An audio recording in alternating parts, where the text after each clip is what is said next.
आणि मनोज जरांगे आज आंदोलनाची पुढची दिशा ठरवणार आहेत। अंतरवाली सराटीमध्ये दुपारी 12 वाजता आज जरांगे पाटील बैठक घेणार आहेत। सगळे सोयरे अधिसूचनेची अंमलबजावणी न झाल्याने जरांगे आक्रमक झालेले आहेत आणि थेट आपण जाणून घेणार आहोत आपले प्रतिनिधी संजय सरोदे यांच्याकडून अधिक माहिती। संजय,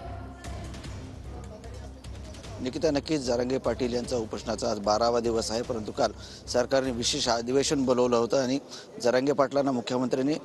नोटिफिकेशन दिलं होतं जे वाशीमध्ये सभा झाली त्या ठिकाणी की मराठा समाजाला जे नोंदी मिळाल्या आहेत त्या आधारे त्यांच्या नातेवाईकांना सगळ्या सोयऱ्यांना कुणबी जातीचे प्रमाणपत्र भेटेल, परंतु ते कुठेतरी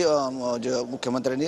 जरांगे पाटील यांना शब्द दिला होता तो शब्द सरकारने पाळला नाही आणि जरांगे पाटलांनी जरी म्हणजे सरकारने 10% आरक्षण मराठा समाजाला दिले, जरांगे पाटील यांनी त्यांचं स्वागतही केले, परंतु सगळ्या सोयऱ्याचं जे महत्त्वाचा मुद्दा आहे आणि त्या आरक्षण जरांगे पाटील यांनी मागितलं होतं, परंतु कुठेतरी मागणी पूर्ण झाली नाही म्हणून जरांगे पाटील या आक्रमक झालेले आपल्याला काल पाहायला भेटले आणि ते नाराजी व्यक्त करत त्यांनी कालपासून मेडिकल ट्रीटमेंट घ्यायला बंद केले आणि आज जरांगे पाटील परत एकदा मराठा समाजातील